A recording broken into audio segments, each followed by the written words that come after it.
Good morning, y'all. All the way based out of Seattle. My name is Matthew Kirby. And look, we're going to be talking to you briefly today about navigating tech careers. I won't be before you too long. If you've ever heard me speak, look, y'all know as a creative, and I'll get into that in a moment, y'all know I can get the yapping, right? Or get the talking. So I really want to make sure that we have some time to interact with one another.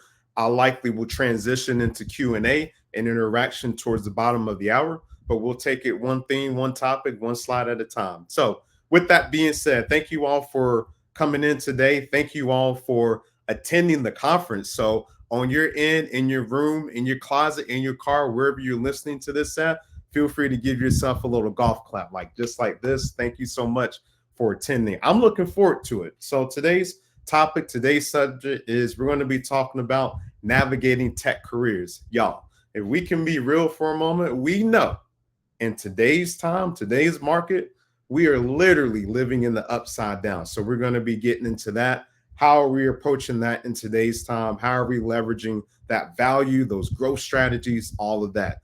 I'm founder and owner of 9 to Thrive Media, and I'll get more into that. Just in case you see this 9 floating around the PowerPoint, I want to make sure that we have full context of what's going on. All right, so here's how we're going to kick off with things. I'm a big fan of table of contents, so I'm going to tell you a little bit more about myself.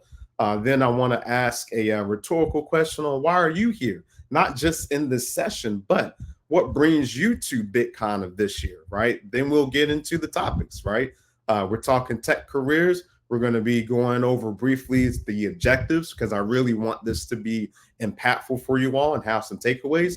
Then we're going to get into the thing of the things, the meat and potatoes, as I always call it. How are you a human resource? What does that mean? Always be applying. Good Lord, what does that one mean? I can't wait to get to there. My AAA approach to career advancement, right? What does that mean?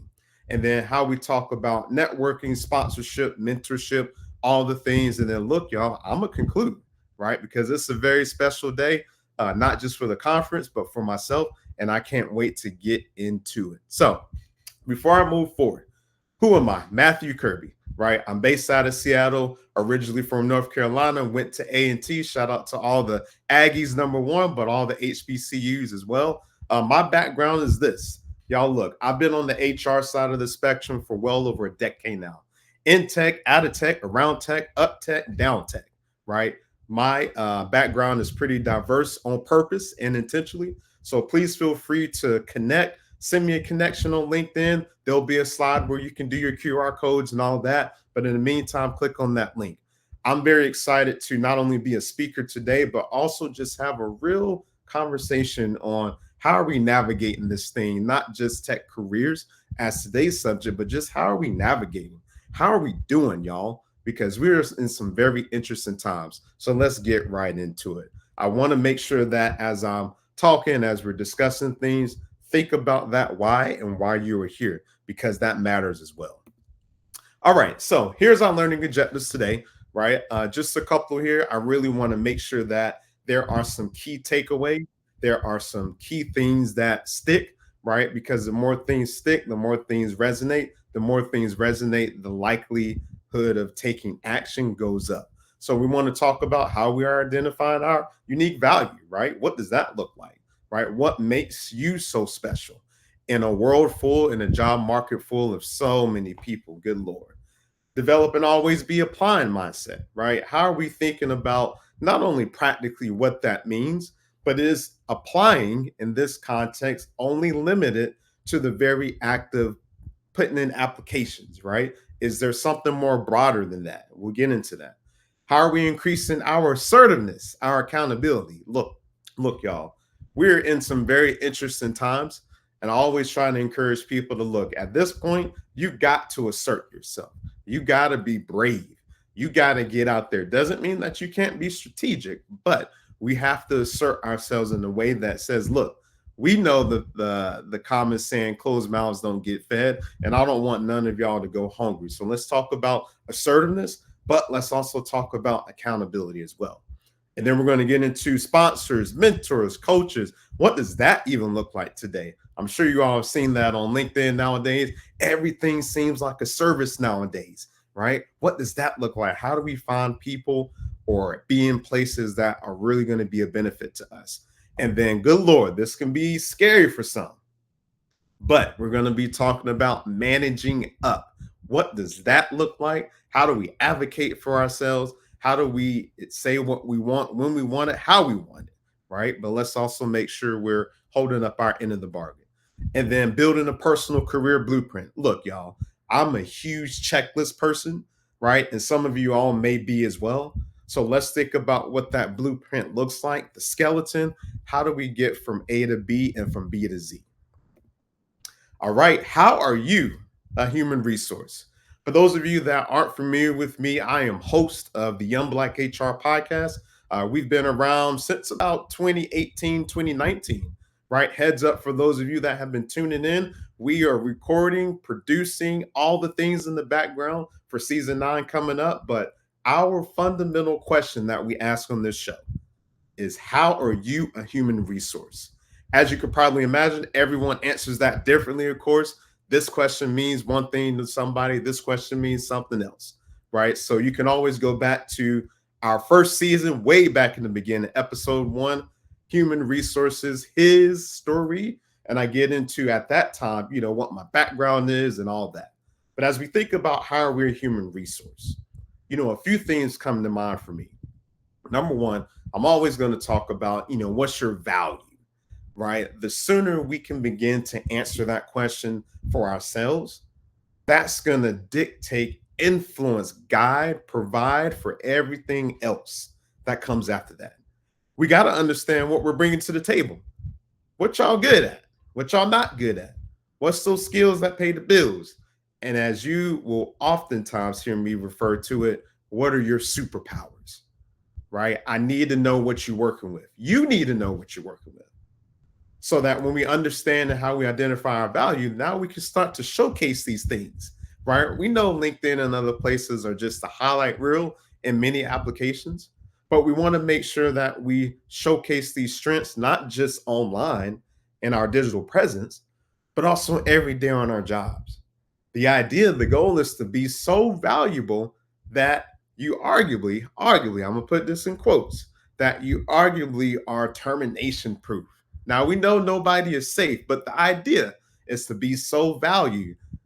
You want your job, you want your bosses, your skip levels to be like, man, if they let Matt go, if they let Bob go, Susie go, this person go, that go, we about to hurt, right? We want to showcase those strengths so that people know not just what we're working with, but how we have a broader impact on the business and the related client groups that you all may support.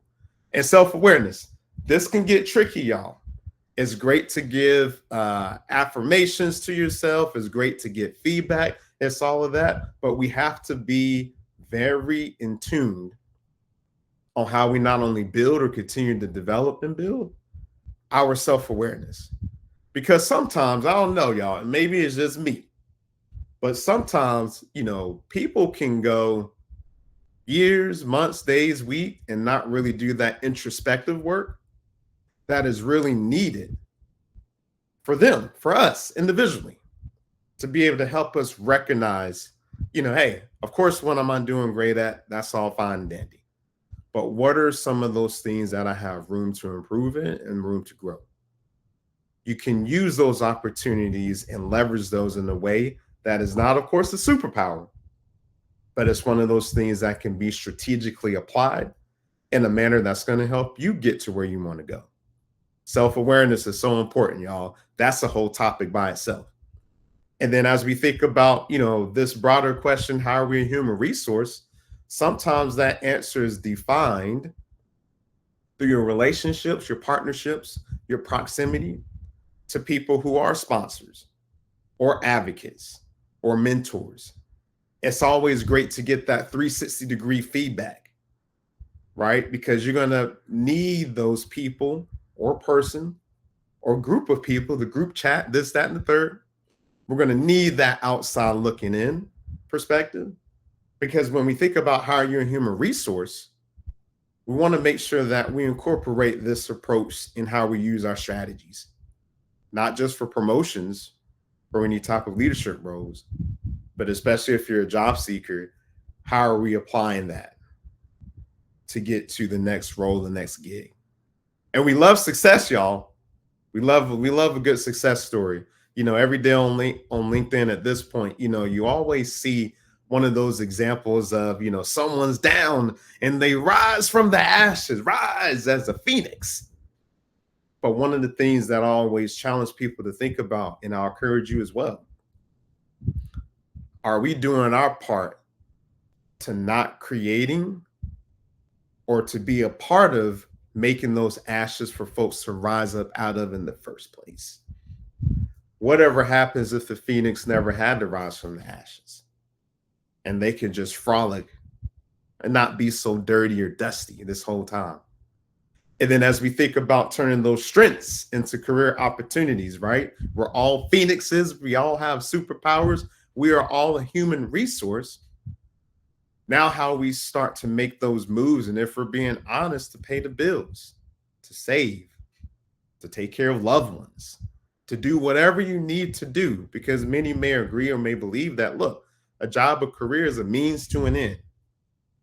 And we can't always get to that end if we don't have enough career opportunities. Can't get to those career opportunities if we aren't totally in tune of our strengths, what we're working with. We can't get to our strengths if we don't think about our value and how we find that. And we can't really think about our value unless we start to ask a question as simple as this: how are you a human resource? Let's keep it going. Always be applying.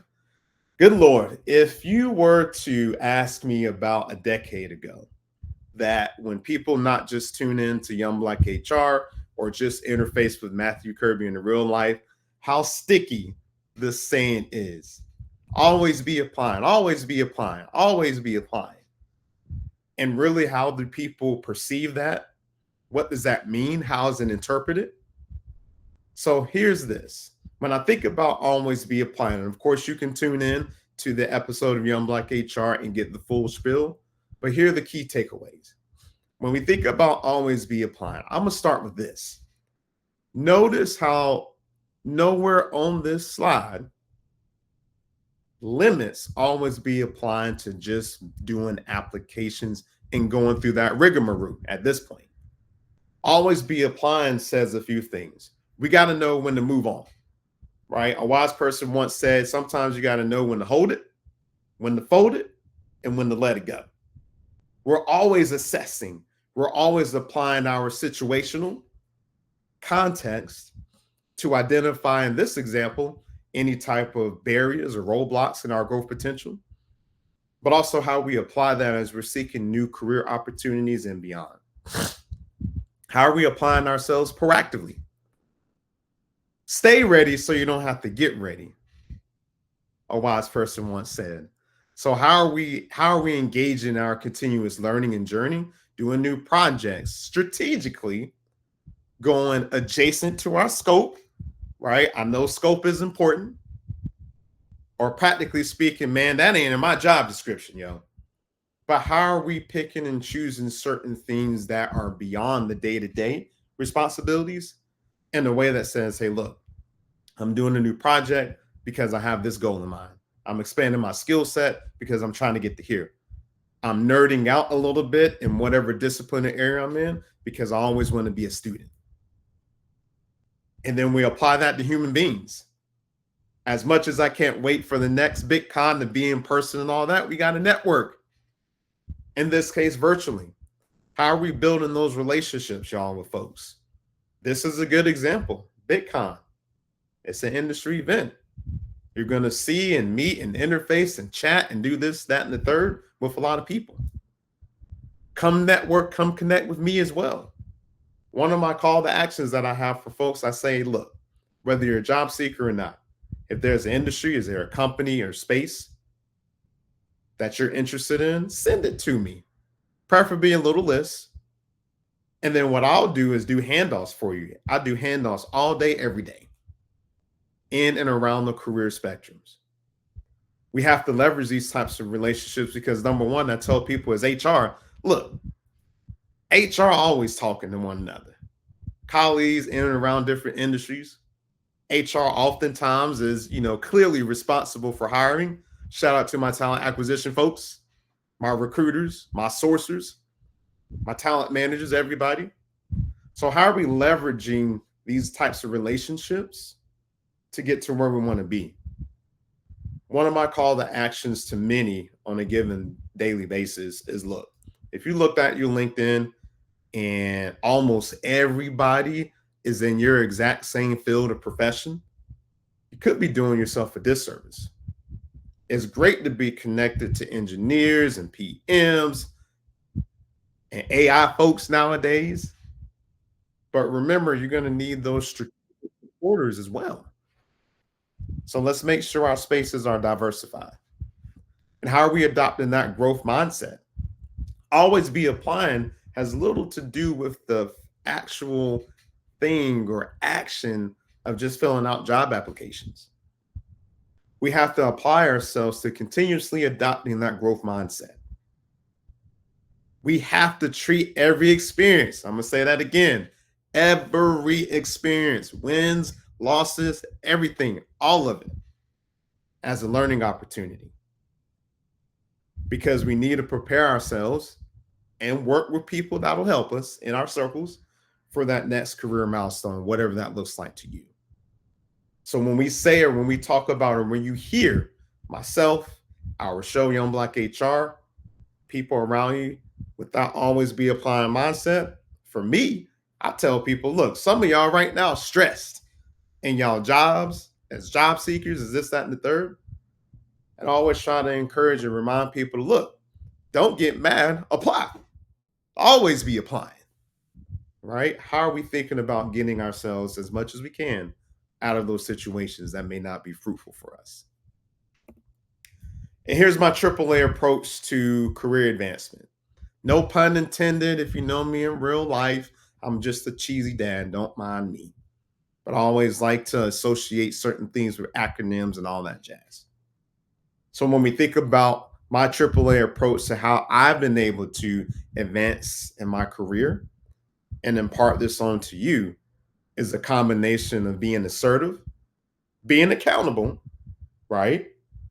And being ambitious as well. So as we think about assertiveness, I'm one of those folks that, look, it's been a double-edged sword sometimes, I can be honest, but sometimes I'm that type of person that just grabs the bull by the horns. I aren't really doing well with sprinkling sugar on stuff and coating it. I'm a huge fan of advocating for myself. I'm a huge fan in my lived experience of being both black and brave in the workplace. That's a separate topic all by itself. But I want to make sure that you all think about continuously how we advocate ourselves. And that's on the spectrum. Advocation isn't a black and white thing. There's gray areas with that. We're all in our different phases of that. I'm going to communicate what I want and what I need.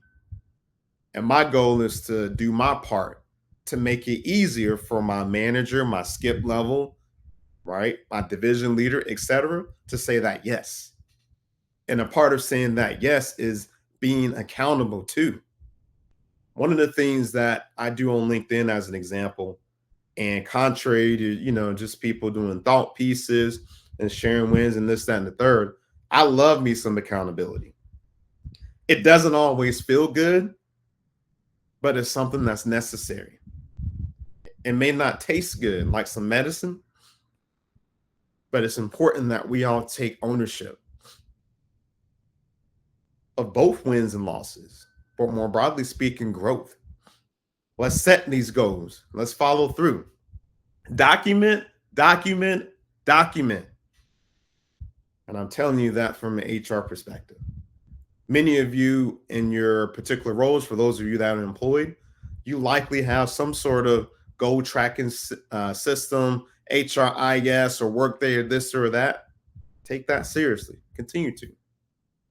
But one of the things that I'll tell you as we're thinking about our goals,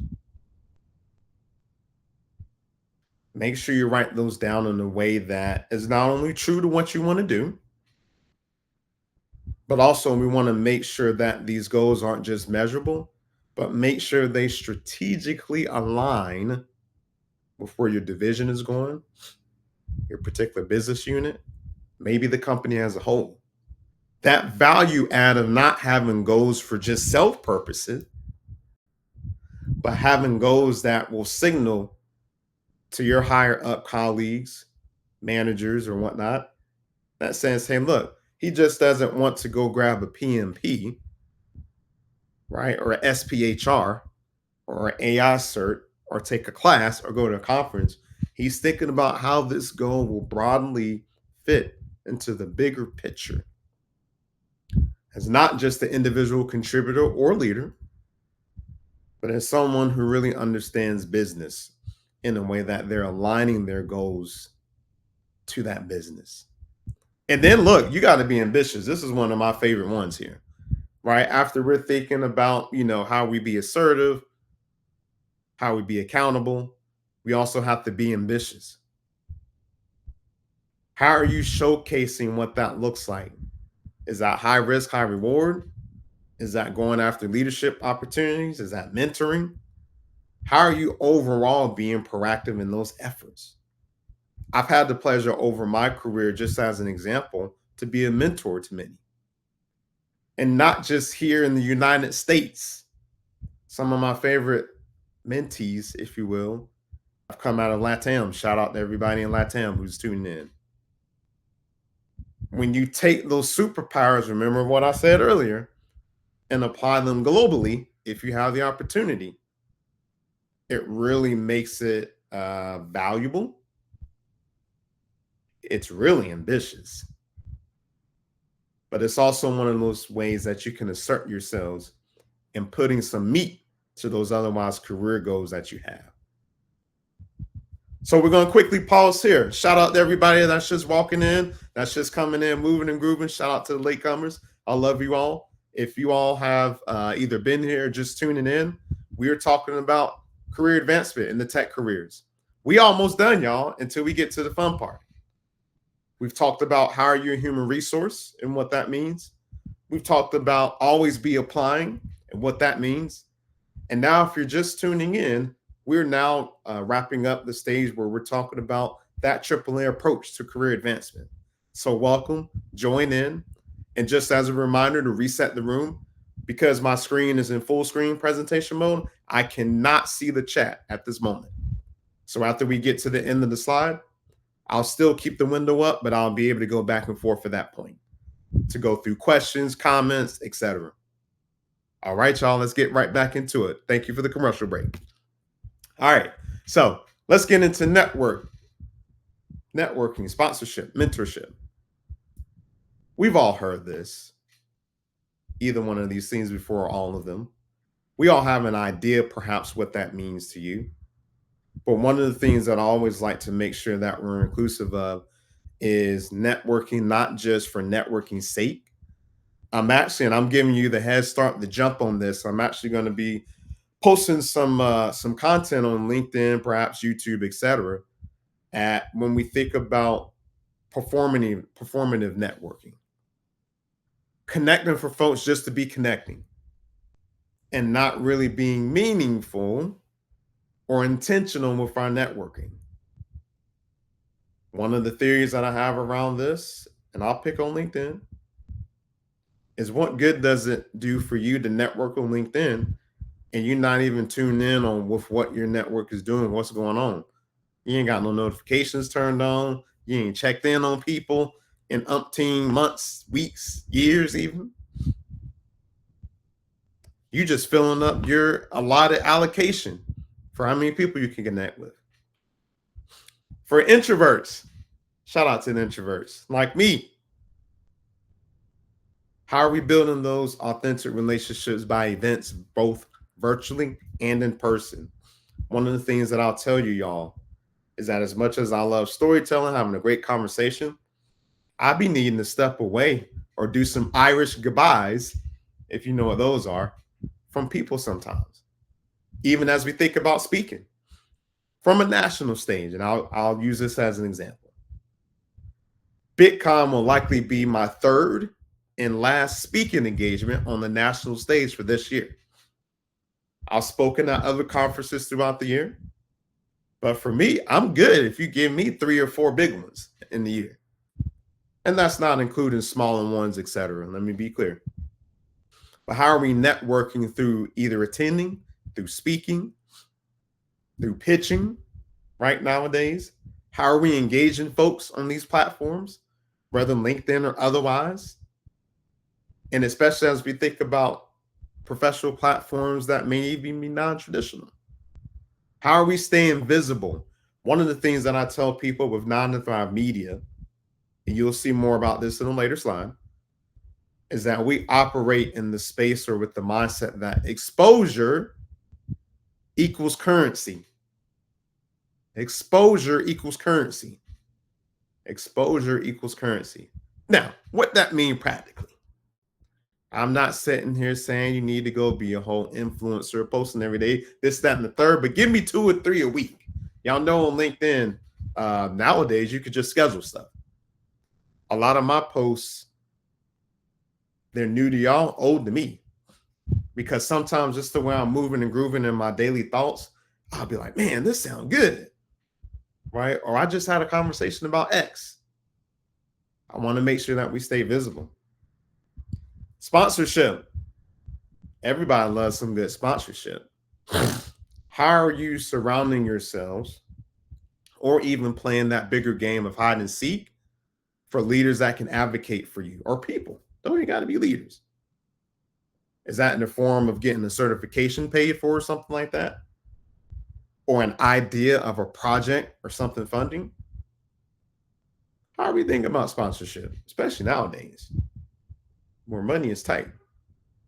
Again, that's a whole nother conversation by itself. And then lastly, mentorship. My goodness, I try my best to not make mentorship seem like something that's black and white, or you hear people would just be like, get a mentor, get a mentor.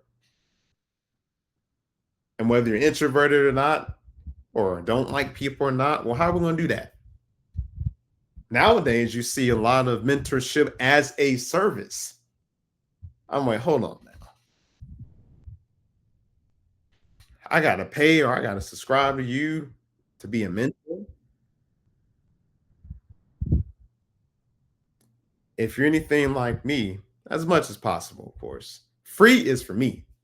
So, how are we seeking guidance from those who are experienced in our fields? Who can provide these insights, feedback, advice?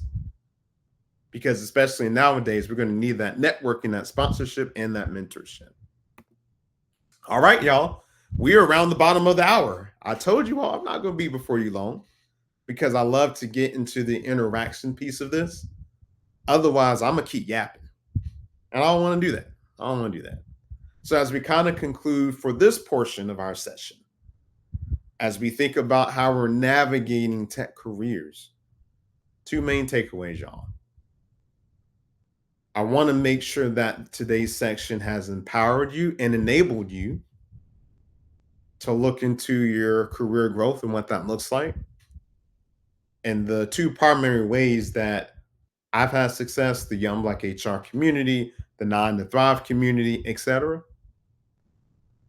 How are you applying or how can you apply the how are you a human resource and the always be applying mindsets to honestly to what you're doing, not just in your career, but beyond. How are you answering those questions of what your values are, what your superpowers are, this, that, and the third? Because once you know and understand how you're a human resource in the particular season or level in your career that you may be in. The great thing about this question is that this is live and organic. How are you a human resource 5 years ago or as an entry-level person will drastically differ than how are you a human resource now. Maybe you're over the 10-year mark, the 15-year mark, the 7-year mark, etc. And that always be applying mindset. It's not just a memorable and sticky approach to life for me, but always be applying. It goes much deeper than the downstream activity of putting an application in for whatever that may be. Cert, job, training, whatever the case may be. Always be applying will get at or continues to get at how are you applying yourself in different aspects in areas of your career as a broader tool to help you recognize your value, to help you recognize those areas that you want to seek the growth, to help you recognize those things that you need to do to navigate through these times. It's a lot more than normal. How are you having that always be applying mindset and make it work for you? And then the second big thing, building those relationships. I want y'all relationships, y'all networks to be on swole, to be strong. I want you all to continue being the space in those places where people are, both virtually and in person. How are we networking? How are we getting sponsors? How are we getting mentorships? How are we applying all of these strategies to ultimately help create those meaningful connections? And last but not least, before I come out of full screen, thank y'all. I appreciate it. I'm very excited, and I realize I didn't even mention this earlier, but I'm not only happy to be here as a speaker at this year's BITCON, but today is my birthday, y'all. Today is my birthday. Give me some birthday shout outs in the comments. So this is a birthday gift, one of many to myself, but thank you all for coming out. Again, I'm going to keep the shared screen up. I'm just going to minimize it. Feel free to scan the QR code. It takes you to our website, 9 to Thrive Media, where we're able to tap into as professionals on the creative side. Our job is to help people earn money, income, revenue through advertising and storytelling. What does that look like from a job seeker versus an entrepreneur versus someone else? So scan the QR code, check our website out. Be nosy. Go check it out. Give us some feedback. We just launched within the last month, so it's really great. Feel free to reach out to me on LinkedIn. Email me, info@9tothrivemedia.com. And you can always follow, tune in, support, like, share, comment, all those things across our social media channels. And one of the things that we always say at 9 to Thrive Media, your voice, your story. All right, time to get in the comments. Give me one moment, y'all. Let me take a look here. Hey, Matthew, this is Larry Davis. Hey, Larry, how we doing? How we doing? Thank you all. I'm good. I'm going to help you out with the comments. First of all, HBCU love from down in Tallahassee to my fellow Aggie. What's up? Also, Cheesy Dads Unite. I am the cheesiest of cheesy. We got a question in the Q&A. It's from Monica, and she just wants to know what advice you have for someone trying to transition into tech from a non-tech world. Oh, nice. Thank you so much, Larry. I appreciate it. See, you're a supporter for real, for looking at the questions and comments. But great questions. So as I think about, and I'll give you a real life and a present day answer to this. As we think about how to transition into tech from someone that has done it, because trust me, I didn't start off with tech. One day I have to give you all my full story on how I went from nonprofit to Netflix in one move, which is crazy. But to answer your question, similarly speaking, nowadays, and I don't know what field or space you're in, but whatever that is, plus your superpowers, plus your value, plus AI nowadays will help you get into tech. I always tell people, don't limit yourself to the rigmarole of the noise of AI's taking everybody's job and all this. There are many areas, many sectors that while AI is a tool, they are not replacing folks at this time. So the better that you can align yourself, regardless of how you feel about AI, because it's here. So the better you're able to align yourself with identifying what you're good at, what you're doing now, perhaps, what you want to do, and align that with AI, I think you're going to be one step closer. And practically speaking, how we pursue that could come in the form of boot camps or certs or experience or volunteering or mentorship. But really, as we think about those of us, and I'm including me as well, that have been on the other side of tech trying to get in, nowadays, do your best to align that with AI. Great question. Thank you so much. Larry, what else we got? Anybody else in the comments? Not seeing anybody else right now, but I do have a selfish question for myself. Okay. And I'd like to know, when people are using this whole LinkedIn thing, like, what is the best way for folks to either start conversations, reach out to folks, to grow that network on that channel? Yeah, absolutely. So let's be practical, y'all. I'm not going to give you nothing deep. You may have heard this, seen this, experienced this before, but nowadays, this is a very true saying, but LinkedIn in many ways is turning into Facebook. Look, within last week, I done seen people get married or engaged. I done seen people have babies. I done seen people have cancer. I done seen people start businesses. I done seen people get jobs. One of the things that I'll tell you, Larry, and everybody in the room is, look, we want to leverage LinkedIn in a way that you're organic. For me, I don't subscribe to the idea that LinkedIn should only be about wins. I don't subscribe it. Now, I could go and give you examples of people that have made it big on LinkedIn and influence and this, that, and the third.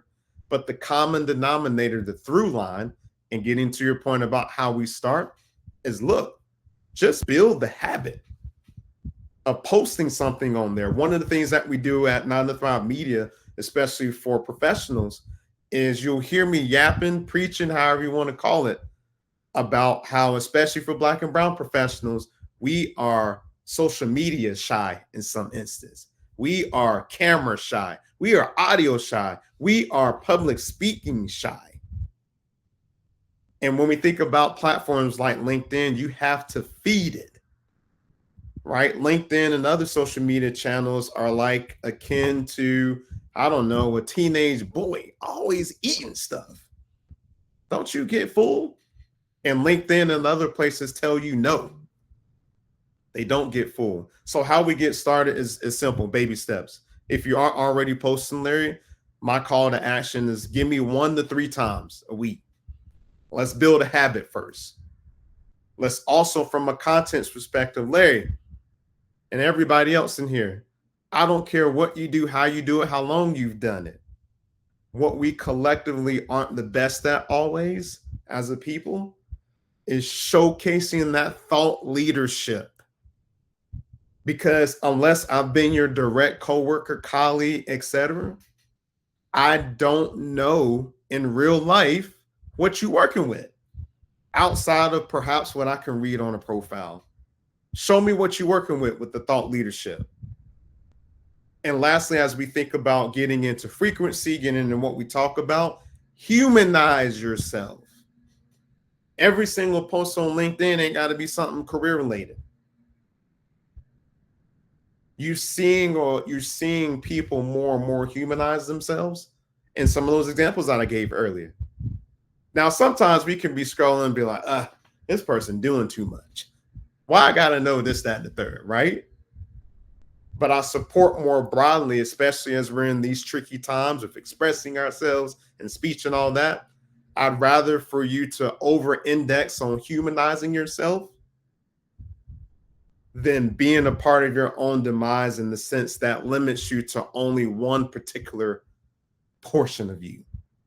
So when in doubt, post a little something, switch it up a little bit. So Larry, I hope that gives you insight and some practical ways about how we're not just leveraging LinkedIn for use, general usage, but also how we do that for networking. And you'll be so surprised at how many people in many instances engage with that. In every post that I have, I treat that post or those insights that LinkedIn gives you as a follow-up list. So if I know 100 people replied to something or 50 people commented something, hey, Larry, hey, Jasmine, hey, Desmond, I saw that you comment on this, this, and this. Can you relate? Or man, ain't that crazy? on this, that, and the third, and then you go into whatever you want to go into and build those organic and authentic relationships. Great question, Larry. I appreciate it. All right, 2-minute warning, y'all. Anything else? Anything else? I'm looking in the chat, looking in the Q&A for anything else. All right. While I'm looking, I am going to say that thank you for that part on sharing thought leadership. That's certainly something I'm going to take back and do. I've had other people try to tell me to do that, and maybe the fifth time that I've heard it, I will maybe kind of start to do it. And from your other experience, you are a dad, so you're used to that whole thing about having to tell somebody something 5 times. Yep, you're right about that. Well, before we get out of here, y'all, thank y'all so much for joining BitCon #1, coming to the session #2. Thank you for all the birthday love and shout outs. I've dropped my information in here again. It's on the screen as well, but feel free to connect with me on LinkedIn. Feel free to check out 9 to Thrive Media. Be nosy. See what we all about. And then last but not least, you can directly reach out to me if it's not LinkedIn, but through email. Let me know what y'all thought about today's session. And I'll see y'all around in the next room. All right, y'all. I'm going to end right on time. Thank y'all so much. I'm going to enjoy my birthday and the weekend. Y'all enjoy the rest of the conference. And don't be a stranger, and we'll go from there. Thank y'all so much.